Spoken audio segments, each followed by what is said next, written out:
to these new innovative instruments.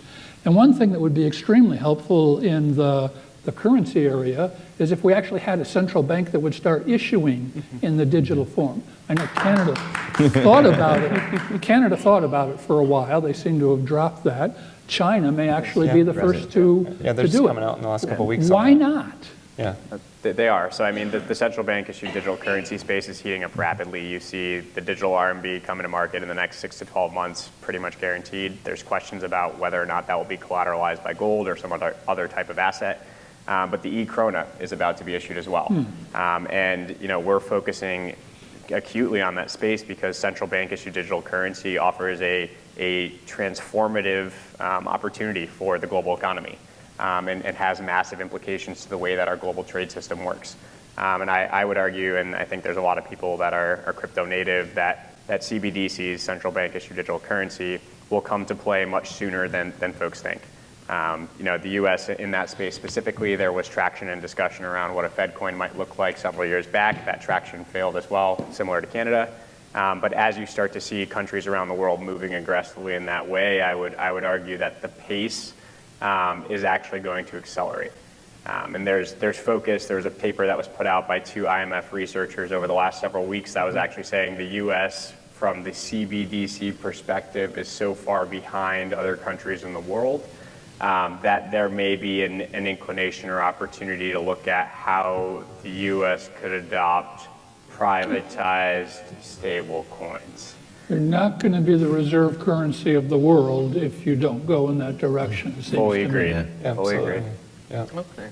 Great point. Okay, so let me ask John a more provocative question here, and then I want to see the reaction from the others. So you clear an incredible amount of contracts every day at OCC. So do you think that blockchain technologies will be a threat in the near future or in the far future for OCC? Like, will they be able to be quick enough in the future? I think that so what does OCC do?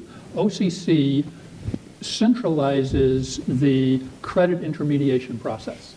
So if you think about the traditional market where you have 2 counterparties that don't know each other, in order for them to transact, they have to alter their price for the perception of the other counterparty's creditworthiness.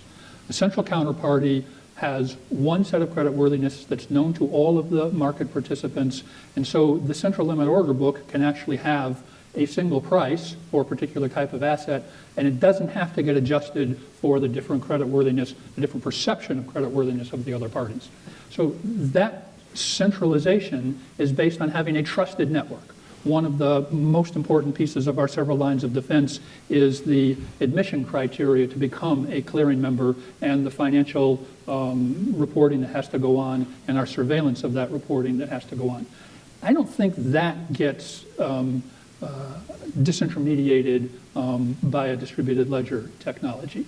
I do think that all of the post-execution, or many of the post-execution pieces of the process, can be a lot more efficient through a distributed ledger environment, and that's why we are spending quite a bit of time figuring out. We have a small nascent, probably 15% of the market for intermediating securities lending trades in the United States. That is a bilaterally negotiated business, and there's a real opportunity for the advantage of distributed ledger technology. But at the end of the day, for particularly systemically important financial market utilities, the name of our game is not trying to predict who's going to be winners and losers. Because if we were good enough to do that, we wouldn't be working in this part of the business. We need to be able to enable the benefits of a central counterparty, which not every single market should have central counterparty intermediation. That I think is one of the hypes around Dodd-Frank that they got wrong. We need to enable the benefits where they are going to arise. And that's a fairly sharp technology investment kind of a challenge, I think. I'll build on that. There's 2 pieces there. One is touching on that bilateral ability, and that's, I think we have to delineate to some extent understanding blockchain as an infrastructure technology from smart contracts as the ability to process and decentralize capacity computing logic, right? So that bilateral communication can be facilitated through smart contracts and this whole emergence of decentralized finance. But the post-trade settlement space, to your point, has been a huge area of focus. I mean, there's been a ton of work. ASX took a leadership role several years ago in deploying this. DTCC is pretty far down the path as well.